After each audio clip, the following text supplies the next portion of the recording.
सभी छोटे और बड़ों को मेरा राधे राधे। गीता का 18वां अध्याय कर रही हूँ। अध्याय बड़ा होने की वजह से 2 पार्ट में किया जाएगा, तो आप इसे जरूर से सुने। गीता एक बार में समझ नहीं आती, इसलिए इसको 2-3 बार आप लगातार सुनोगे तो सारे अध्याय और सारा सार आपके समझ में आ जाएगा। राधे राधे। ओम श्री परमात्मा ने नमः। 18वां अध्याय। उसके उपरांत अर्जुन बोला, हे महाबाहो, हे अंतर्यामिनी, हे वासुदेव, मैं संन्यास और त्याग के तत्व को पृथक पृथक जानना चाहता हूँ। इस प्रकार अर्जुन के पूछने पर श्री कृष्ण भगवान बोले कि हे अर्जुन, कितने ही पंडित जन तो काम्य कर्मों के त्याग को संन्यास जानते हैं और कितने ही विचार कुशल पुरुष सब कर्मों के फल के त्याग को त्याग कहते हैं, तथा कई एक विद्वान ऐसे हैं कि जो कर्म सभी दोष युक्त है, इसलिए त्यागने के योग्य है, और दूसरे विद्वान ऐसे कहते हैं कि यज्ञ, दान और तप रूप कर्म त्यागने योग्य नहीं है। परंतु हे अर्जुन, उस त्याग के विषय में तू मेरे निश्चय को सुन। हे पुरुष श्रेष्ठ, वह त्याग सात्विक, राजस और तामस ऐसे तीनों प्रकार का ही कहा गया है, तथा यज्ञ, दान और तप रूप कर्म त्यागने के योग्य नहीं है, किंतु वह निसंदेह करना कर्तव्य है, क्योंकि यज्ञ, दान और तप ये तीनों ही बुद्धिमान पुरुषों को पवित्र करने वाले हैं। इसलिए हे पार्थ, यज्ञ, दान और तप रूप कर्म तथा और भी संपूर्ण श्रेष्ठ कर्म आसक्ति और फलों को त्याग कर अवश्य करने चाहिए, ऐसा मेरा निश्चय किया हुआ उत्तम मत है। और हे अर्जुन, नियत कर्म का त्याग करना योग्य नहीं है, इसलिए मोह से उसका त्याग करना तामस त्याग कहा गया है।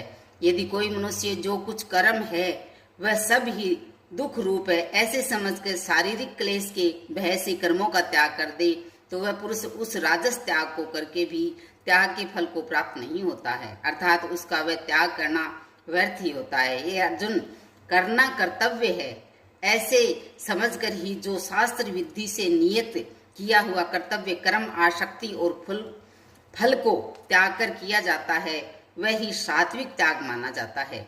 अर्थात कर्तव्य कर्मों को स्वरूप से न त्याग कर उनमें जो आसक्ति और फल का त्यागना है, वही सात्विक त्याग माना गया है।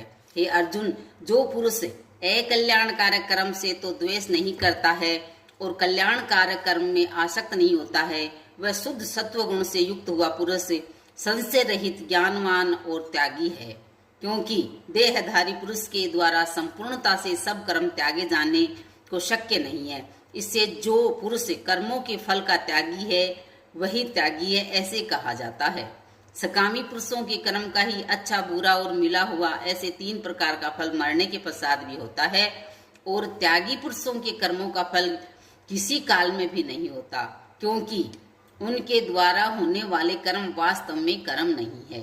हे महाबाहो, संपूर्ण कर्मों की सिद्धि के लिए अर्थात संपूर्ण कर्मों के सिद्ध होने में ये 5 हेतु सांख्य सिद्धांतों में कहे गए हैं, उनको तू मेरे से भली प्रकार सुजान।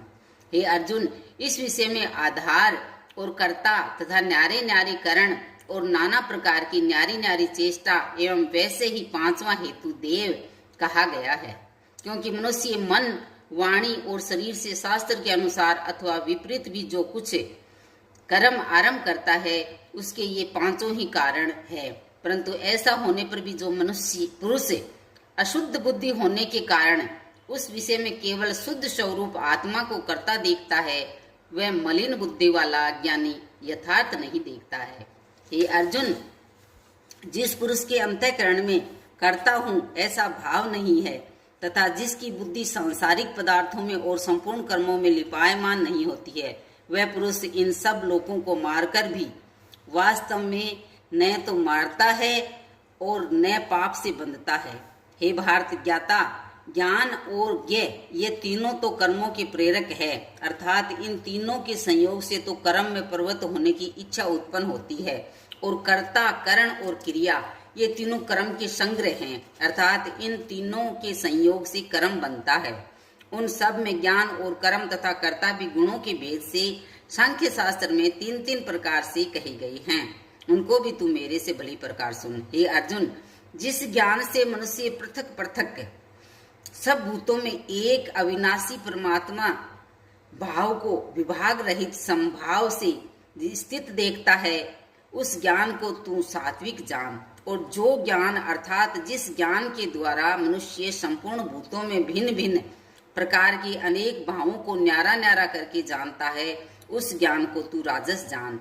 और जो ज्ञान एक कार्य रूप शरीर में ही संपूर्णता के सदस्य आसक्त है, अर्थात जिस विपरीत ज्ञान के द्वारा मनुष्य एक क्षणभंगुर नाशवान शरीर को ही आत्म मानकर उसमें सर्वस्व की भांति आसक्त रहता है, जो बिना युक्ति वाला तत्व अर्थ से रहित और तुच्छ है, वह ज्ञान तामस कहा गया है। हे अर्जुन, जो कर्म शास्त्र विधि से नियत किया हुआ है और कर्तापन के अभिमान से रहित फल को न चाहने वाले पुरुष द्वारा बिना राग द्वेष से किया हुआ है, वह कर्म सात्विक कहा गया है। और जो कर्म बहुत परिश्रम से युक्त है तथा फल को चाहने वाले और अहंकार युक्त पुरुष द्वारा किया जाता है, वह कर्म राजस कहा गया है। तथा जो कर्म परिणाम, हानि, हिंसा और सामर्थ्य को न विचार कर केवल अज्ञान से आरंभ किया जाता है, वह कर्म तामस कहा गया है। हे अर्जुन, जो कर्ता आसक्ति से रहित और अहंकार के वचन न बोलने वाला, धैर्य और उत्साह से युक्त, कार्य के सिद्ध होने और न होने में हर्ष शोकादि विकारों से रहित है, वह कर्ता तो सात्विक कहा जाता है। जो आसक्ति से युक्त, कर्मों के फल को चाहने वाला और लोभी है तथा दूसरों को कष्ट देने के स्वभाव अशुद्धचारी और हर्ष शोक से लिपायमान है, वह कर्ता राजस कहा गया है। जो विक्षिप्त युक्त चित्त वाला, शिक्षा से रहित, घमंडी, धूर्त और दूसरों की आजीविका का नाशक एवं शोक करने के स्वभाव वाला, आलसी और दीर्घसूत्री है, वह कर्ता तामस कहा गया है। हे अर्जुन, तू बुद्धि का और धारण शक्ति का भी गुणों के कारण 3 प्रकार का भेद संपूर्णता से विभाग पूर्वक मेरे से कहा हुआ सुन। हे पार्थ, प्रवृत्ति मार्ग और निर्वृत्ति मार्ग को तथा कर्तव्य और अकर्तव्य को एवं भय और अभय को तथा बंधन और मोक्ष को जो बुद्धि तत्व से जानती है, वह बुद्धि तो सात्विक ही है। हे पार्थ, जिस बुद्धि के द्वारा मनुष्य धर्म और अधर्म को तथा कर्तव्य और अकर्तव्य को यथार्थ नहीं जानता है, वह बुद्धि राजसी है। और हे अर्जुन, जो तमोगुण से आवृत हुई बुद्धि अधर्म को धर्म ऐसा मानती है तथा और भी संपूर्ण अर्थों को विपरीत ही मानती है, वह बुद्धि तामसी है। हे पार्थ, ध्यान योग के द्वारा जिस अभिचारिणी धारणा से मनुष्य मन, प्राण और इंद्रियों की क्रियाओं को धारण करता है, वह धारणा तो सात्विक ही है। और हे प्रथापुत्र अर्जुन, फल की इच्छा वाला